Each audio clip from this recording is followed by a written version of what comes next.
What's up everybody, I'm Kirk and this is the State of the Boom, a monthly recap of FPS news, releases, and a look at upcoming titles.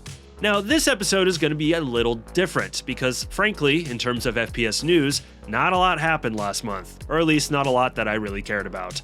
So since we're still at the start of the new year, I decided instead of the news, I'm going to do a special segment listing off my most anticipated first-person shooters coming, or hopefully coming, in 2026. Although, worry not, I will still be listing off last month's FPS releases at the end of the video, as well as the upcoming titles for next month. Now, to be clear, I am not listing off every single upcoming 2026 FPS. I'm just talking about the ones that I'm personally looking forward to the most, and that I think should be on your radar. Although, of course, if there's an upcoming title that you're looking forward to the most that's not listed, please share it with me down in the comments. Majority of the titles here will be indie boomer shooters, although there will be some AAA titles thrown in, as well as upcoming updates for current early access favorites. I'm also going through this list alphabetically, and our first title starts with the letter B. So with that, let's begin.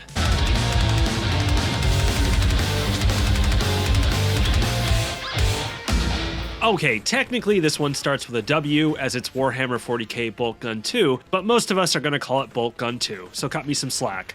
Boltgun 2 is not only one of the most anticipated boomer shooters of 2026, it's one of the most anticipated FPSs of 2026, period. I was a big fan of the first game. Its developer, Rock Digital, used classic, tried-and-true FPS mechanics in a way that made you feel like a tanky ultramarine in 400-pound armor, a bulldozer that moved like a sports car and could also shoot you. Not to mention the beautifully crafted retro graphics that brought the 40k universe to life. And for someone like me who was not a 40k fan going into it, Boltgun became a lightning bolt for me to learn about the twisted, grim, dark lore of 40k. Lore is so crazy and overwhelming, you can't help but laugh at it.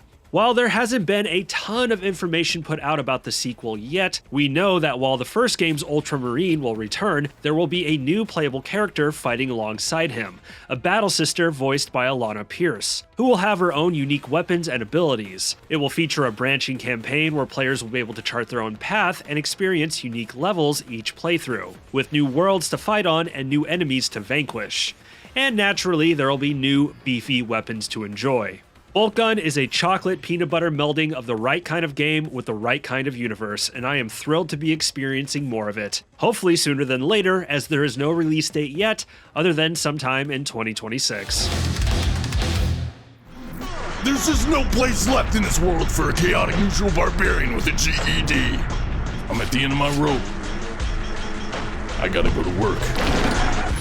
Cybrlich looks to be something wholly unique and hilarious. This is a satirical boomer shooter taking its cues from classics like Doom and more recent delights like Ultrakill, where you play as a brutish barbarian hacker taking on the vile armies of the Cybrlich. As its developer describes it, it's a game about the horrors of corporate culture, capitalism, and shitty jobs. The art style looks awesome to me. It's Doom mixed with Office Space but drawn on a poster for a hardcore punk band. The kind you buy at a merch stand half drunk and sweaty after surviving the mosh pit. The hand-drawn animations look gorgeous and have a ton of personality to say the least. And the color scheme gives a punky underground feel. And it looks just plain fun. Along with the brutal looking combat, the game is set to feature some light puzzle solving, inventory management, and comedic narrative elements. There's no release date for this yet, Cybrlich is still deep in development, and honestly I can't say for sure if it will be hitting in 2026 at all. But seeing as it's been demoed at recent indie game festivals, I wouldn't be surprised if some sort of demo came out this year, and maybe a release date announcement. You can wishlist it now though, and a Kickstarter campaign for it is set to launch soon.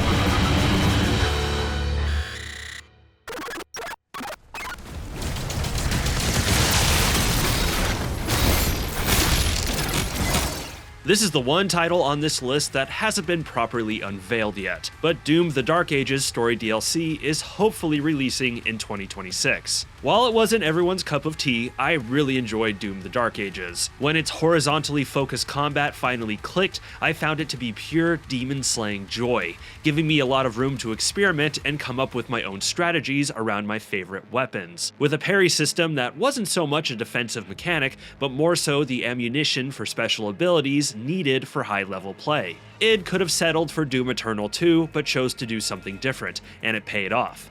For the most part. While we haven't gotten an official look at the DLC yet, other than this one piece of concept art showing the Slayer in a snowy environment, there has been some juicy bits of information that have come out. The story is expected to further bridge the gap between the Dark Ages and Doom 2016. Unsurprisingly, the gameplay loop will remain the same, but will feature some new mechanics with a greater focus on mobility. And there will be a new spear weapon, maybe an axe, and a new secret weapon tied to a major piece of lore. Exploration will be more prominent with Metroidvania-esque elements. I'm personally excited about that. And there will be a new hub area. I know a lot of people were hoping to see this DLC at the end of 2025, especially those who purchased the Platinum Edition of the Dark Ages, which included access to it. And while the wait does suck, I'm all about id taking their time with this. As far as I can tell, they are paying attention to all the feedback of the Dark Ages, from big publications and influencers to small, and aiming to put out a DLC that perfects this new Doom combat system. Your guess is as good as mine in terms of when this will be revealed and released, but if I had to take a crack at it, I think a reveal will come in the Xbox Summer Showcase around June, and a gameplay reveal will be shown at QuakeCon in August, with a release date either around that time as a surprise or in the winter. On your left. I'll try and shake him. Into the line now. Stay sharp. I'm having a ball. For those that love immersive sims, Fallen Aces was a breath of fresh air back when it released in the summer of 2024. I did a review for its first early access version and found its comic book art style magnificent and choice-filled, emergent, fertile gameplay a joy. Hopefully, in 2026, we'll finally get our hands on Fallen Aces Episode 2. Titled Shadow of Death, Episode 2 appears to pick up right after rescuing Delia, who will now join the player as a fully controllable NPC companion. According to New Blood's updates, Episode 2 will feature new maps in the rainy countryside, the dim, peaceful suburbs, and the city slums. Now, while New Blood has been taking their sweet time on this one, surprise, surprise, hey, I'm not complaining, let them cook, I say, let them cook. They have put out a slew of updates for Fallen Aces Episode 1, improving on the gameplay and graphics, and even putting out a map editor.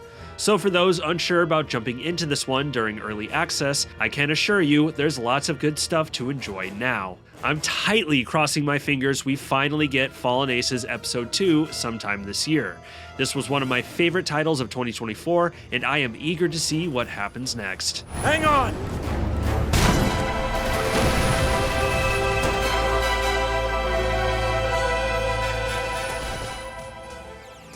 Now, before we move on, real quick, if you're new to this channel and you're enjoying the video so far, please consider liking and subscribing. It is a huge help for the algorithm and getting my videos seen by more people.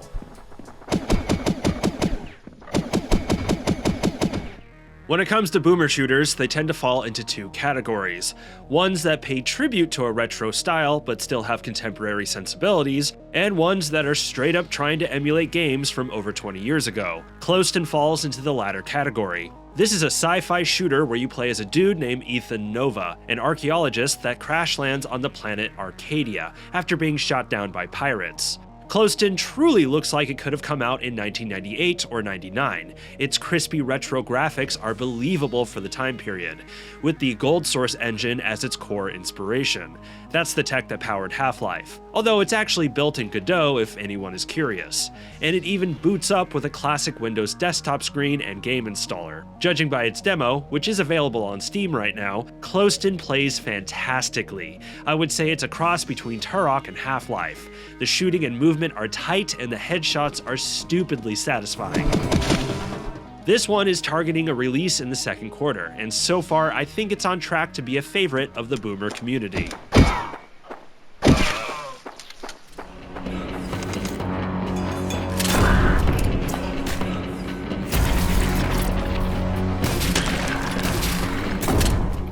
KOOK is a game I came across some months back and was immediately taken with its look, coming across like a steampunk dusk with a heavy dose of MC Escher.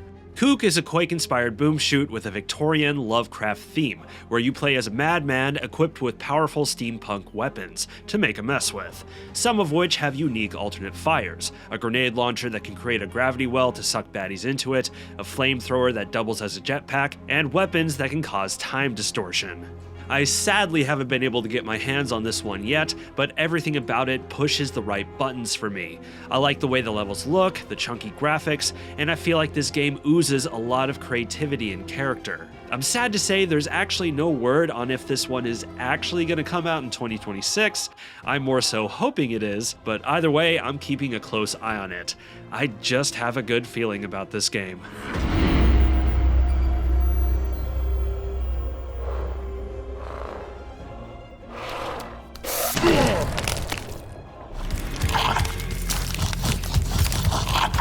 Nope.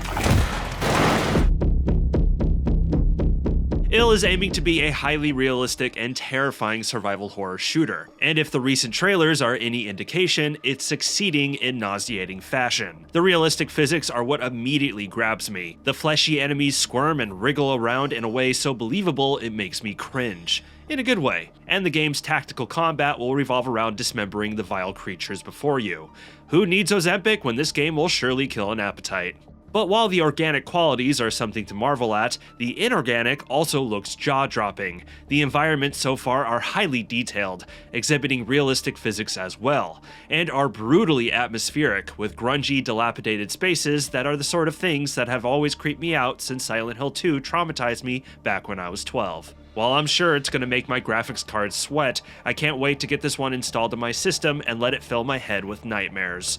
There's no word on a release date yet. This could come at the end of 26, but it could also push into 2027.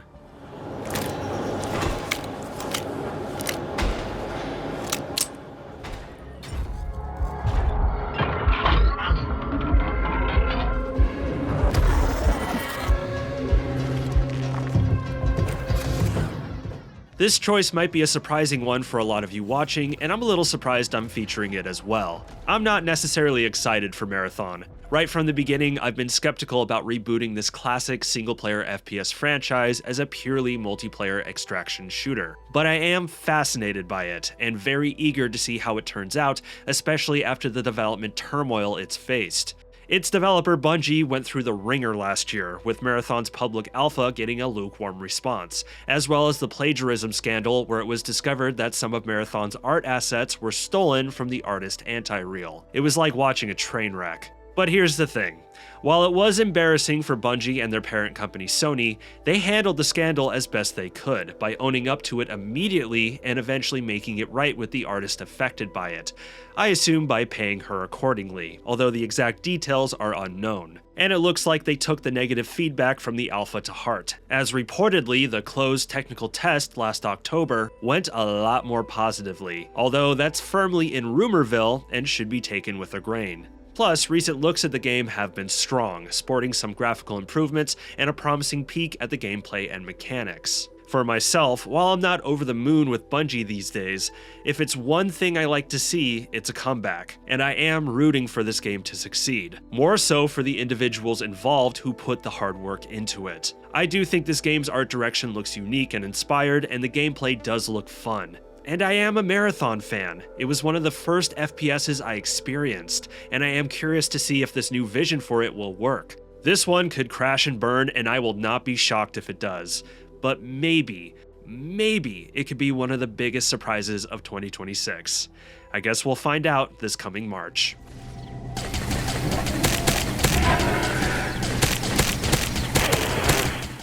Meat Engine is a fairly straightforward boomer shooter, with the exception that it takes place in a fleshy world of meat.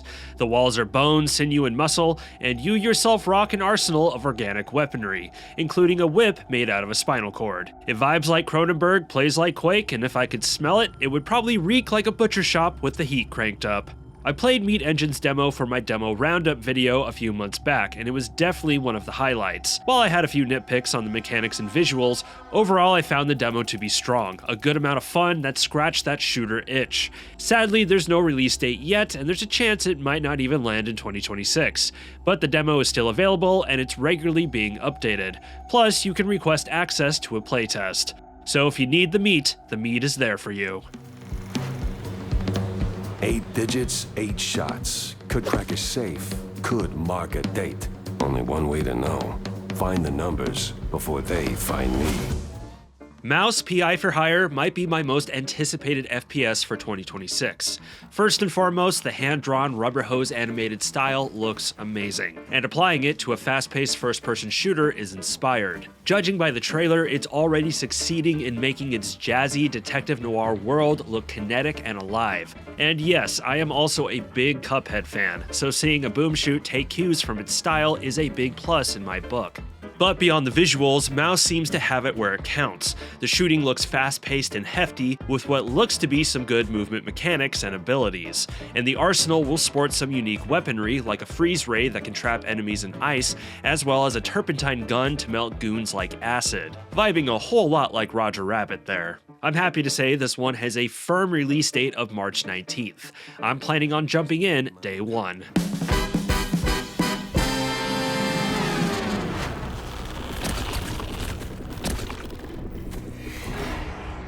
Like Meat Engine, It Consumes was another favorite from my demo roundup video. It Consumes is a wave-based arena roguelite, a combination of Devil Daggers and Vampire Survivors. But the catch is, you play in complete darkness, with your combat abilities designed to reveal and hint at enemy locations, with a swath of upgrades to aid you in combat. I'm excited for this one simply because the demo was so good. It's the type of simple arcadey fun I love to play. No firm date on this one yet, but it is slated to come in Q1 of 2026, so I'm hoping to be addicted to this sometime in the next month or so. Do you want to live an important life? It's easy! Become a member of the Golden Journey and be a janitor on Aurora 5. When Retrospace was revealed a few years back, I was immediately taken with it. I'm a sucker for System Shock-esque immersive sims, and just by looking at it, I can practically smell the Shodan influence. You play as a janitor whose space station has been gobbled up by a sentient black hole, and horrific plant and animal hybrids have taken over. Right off the bat, I love the 1970s disco punk slant to it. It makes the game look both terrifying and hysterical. And so far, the game is promising all the things I want and look for in my immersive sim titles. A big, interconnected Metroidvania-esque map dying to be explored, a host of gameplay systems that lend me flexibility to play how I want and come up with creative solutions to problems, and the choice of playing loud and proud or silent and stealthy. Believe it or not, I like the stealth route when given the option, assuming the stealth system is good. It's been a long wait for this one, but Retrospace is aiming to release in the second quarter of 2026. I'm hoping it comes out good and groovy. Alright, stand back. It's gonna get loud.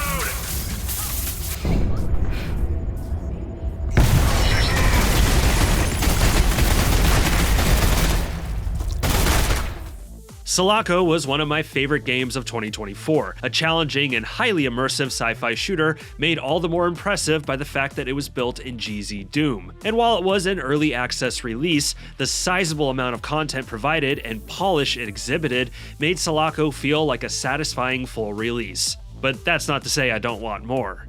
Selaco Chapter 2 is on its way, and while I can't say for sure, it could land in 2026. As detailed by the developer Altered Orbit, Chapter 2 will feature bigger environments, which is surprising to hear as Chapter 1s were quite sizable, with new NPC soldiers to fight alongside you. There will be new weapons, a new upgrade system for Dawn, interactivity with the environment will be expanded on, there will be new enemies and new ways for them to attack and ambush you, and the AI will be significantly improved. Navigation will be made easier with optional goal markers that can be enabled on the map. Really appreciate that one. A new lighting system will be introduced, improving on the shadows, and more voice acting is coming, such as enemy callouts and friendly radio chatter. The other good news is that Chapter 1 is set to get a whole bunch of improvements to its level design and visuals, polishing up an already polished chapter. Now, while the developer has stated that Chapter 2 is nearly playable from start to finish with a moderate amount of polish, and that playtests are being held for it, they did stress there is still a lot more work to be done. So while it's possible for this to come in 2026, it's also possible it could be one of my most anticipated for 2027. But the recent reveal of so much information on it makes me confident that we are far closer than further. Hi, I'm General Johnny Rico, and I want to thank you for doing your part by tuning into this broadcast. That's right, folks. Starship Troopers is getting a retro FPS to capitalize on the boom shoot craze, with Starship Troopers Ultimate Bug War. Now, it's not the Starship Troopers license that has me excited, although I do enjoy me some Starship Troopers, but more so the developer, as Ultimate Bug War is being developed by Rock Digital, the same team behind the excellent Warhammer 40k Boltgun. And basically, if they could do for Troopers what they did for Warhammer 40k, then I suspect we're in for a treat. It also helps that the game is being published by Dotemu, who, as far as I can tell, have released nothing but bangers in recent years, and I believe this is the first FPS the company has been involved with. There's not a whole lot of footage of the game out there yet, but the game is promising over 30 weapons, including the iconic weapons of the movie, epic bug-infested battlefields, naturally, a unique original story, and FMV cutscenes. It's hard to say at the moment how this one will turn out, but as far as I can tell, it has all the right ingredients. And fortunately, we'll be able to find out soon, as Ultimate Bug War is targeting a Q1 2026 release. This game will test your mettle and make sure you have what it takes to really give those bugs hell. Alrighty, now we're going to switch gears and go over last month's releases. Not a ton of FPSs hit the market, especially compared to last year's holiday season, but there's definitely some titles here that might pique your interest. Kicking things off on New Year's Day was a micro-indie FPS horror called Open Closed Door, where you pop pixelated zombies in the head. Kind of vibes like Resident Evil to me. This is a solo dev effort made in his spare time. Not the flashiest thing in the world, but a labor of love. Oddcore released into early access on January 7th. This is a retro FPS roguelite where you have 5 minutes to blast your way through enemies. So far, this one has a very positive rating on Steam and is rocking 13 different weapons, 25 boss battles, and 50 different arenas. And you have the option to import your own music for each run. Pretty cool. According to the Steam page, this one could be in early access for up to a year, so keep that in mind if this one is interesting you. WTF Am I Playing dropped on the 8th, and I want to quote the Steam description here because I think it gets the vibe of this game across effectively. Why play this? You could read, run, or stare at the wall. But if you do, expect fast-paced and unpredictable retro FPS action. Sounds like a good time. This one looks like a hoot. Meow Gun Hell Denizen jumped into early access on the 24th. A retro FPS Quake-like where you play as a cat girl with a whole lot of cat humor thrown into the polygonal carnage. I actually gave its demo a go and had a pretty good time with it. It's definitely your standard Quake-like shooter, not doing a whole lot new, but everything it's doing so far is solid. Give it a try if you're interested. Free-to-play PvP raid shooter Highguard released on the 26th, and everybody loves it. And finally, Don't Stop Girly Pop dropped on the 29th, a fast-paced shooter based on girly bubblegum pop music. The faster you go, the more damage you do. And to wrap things up, let's take a look at some of the games coming in February. In Chain is finally coming to early access on the 12th. This is a charming polygonal movement shooter that is heavily inspired by Dark Souls. I actually covered a demo of Chain back in 2021 and really liked it, and over the years started to fear that development had fizzled, but lo and behold, the developer has stuck with it. Unfortunately, the dev has said that early access should last a year, which is a bummer considering how long we've had to wait, but they want to ensure they can make Chain something that they are happy with, and I do respect that. Either way, I'm looking forward to finally playing a bigger chunk of this game. Horror shooter Sacrificio squirms onto Steam on February 13th, where you face off against disturbing nightmare-fueled creatures using a beefy arsenal of guns as well as the environment. Also on the 13th is Just Another Boomer Shooter, a title that looks like it was ripped straight out of a millennial middle schooler's Mountain Dew stained notebook. Real talk, this trailer is pretty dang funny, spoofing the GTA 6 reveal trailer. Overall, looks like my kind of silly. And co-op horror shooter Kletka releases out of early access on the 19th, for PC as well as consoles. Finally, okay, this one is not strictly a first-person shooter, an optional one really, but I love this franchise and I can't help but shout it out. Resident Evil 9 Requiem drops on February 29th. And that will do it for this episode of State of the Boom. What are your thoughts on my 2026 FPS picks? And what titles not listed here are you looking forward to the most? Be sure to let me know down in the comments, as well as any other upcoming FPS releases or news stories that interest you. If you enjoyed the video, please be sure to like, subscribe, share, and smack that bell. It's a huge help for the algorithm and getting my videos seen by more people. I'm Kirk, and thank you for taking the time to watch this video. Stay safe out there.